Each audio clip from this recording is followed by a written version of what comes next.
Hello students, video number 9 और आज हम लोग जानने वाले हैं हैज़ टू और हैव टू का कैसे यूज़ करना है।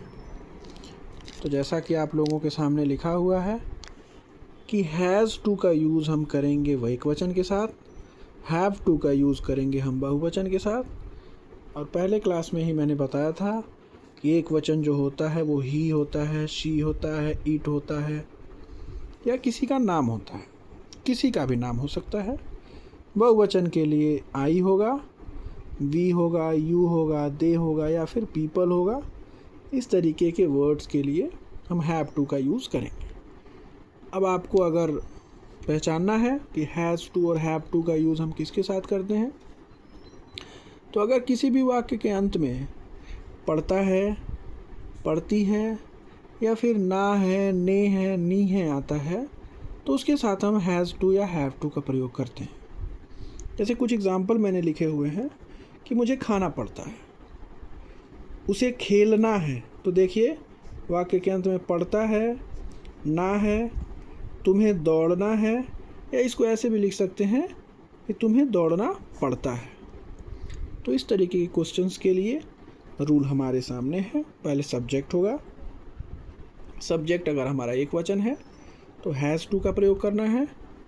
अगर हमारा सब्जेक्ट बहुवचन है तो हैव टू का प्रयोग करना है। वर्ब का फर्स्ट फॉर्म यूज़ करना है, फिर ऑब्जेक्ट यूज़ करना है। तो स्टूडेंट्स, एग्जाम्पल हमारे सामने है।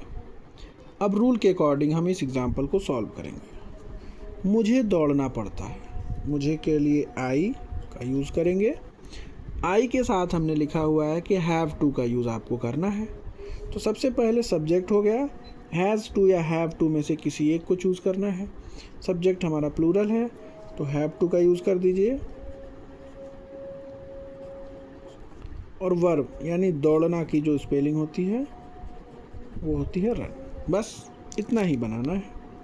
नेगेटिव के लिए आई, हैव, हैव के ठीक बाद आप नॉट लगा दीजिए, फिर टू का यूज़ करिए, रन कर लीजिए। इंट्रोगेटिव के लिए क्या के लिए हैव पहले आएगा, हैव के बाद मुझे के लिए आई, फिर टू का यूज़ करेंगे, फिर रन। इंट्रोगेटिव नेगेटिव के लिए हैव का यूज़ करेंगे, मुझे के लिए आई, फिर नॉट, फिर टू, फिर रन। अब हम लोग नेक्स्ट एग्जाम्पल की ओर चलते हैं। उसे खाना है, उसे नहीं खाना है। क्या उसे खाना है, क्या उसे नहीं खाना है। इसको ऐसे भी लिख सकते थे कि उसे खाना पड़ता है, उसे नहीं खाना पड़ता है। क्या उसे खाना पड़ता है, क्या उसे नहीं खाना पड़ता है। तो दोनों तरीके से आप बना सकते हैं। उसे के लिए हम यूज़ करेंगे ही, और ही के लिए हमने लिखा हुआ है कि ही एक वचन है, इसलिए ही के साथ हम हैज़ टू का यूज़ करेंगे। तो ठीक है, ही के साथ हम हैज़ टू का यूज़ कर देंगे। और खाना का होता है ईट, ही हैज़ टू ईट,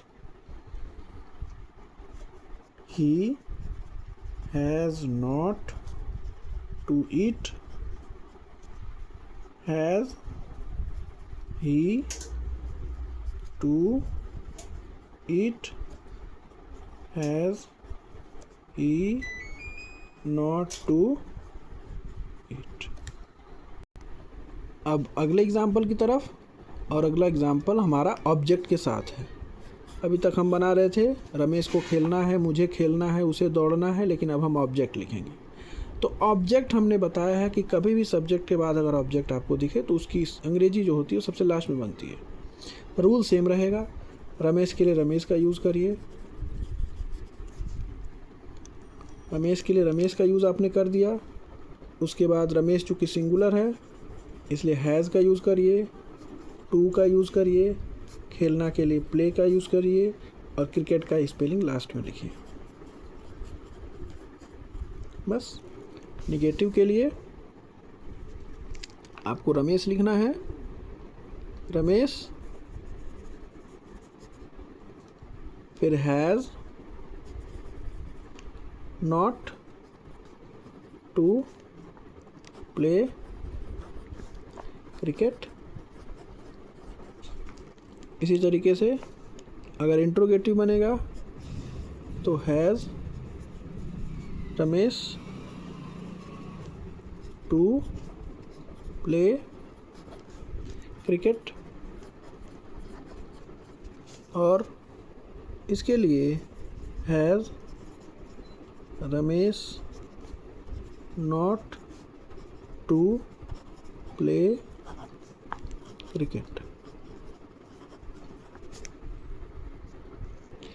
अब ये रहा आपके सामने होमवर्क। तो होमवर्क के लिए आप लोगों को ये इसका 4 बनेगा, इसका 4 बनेगा और इसका 4 बनेगा। तो 12 ट्रांसलेशन बना के आप मुझे मैसेज कर सकते हैं।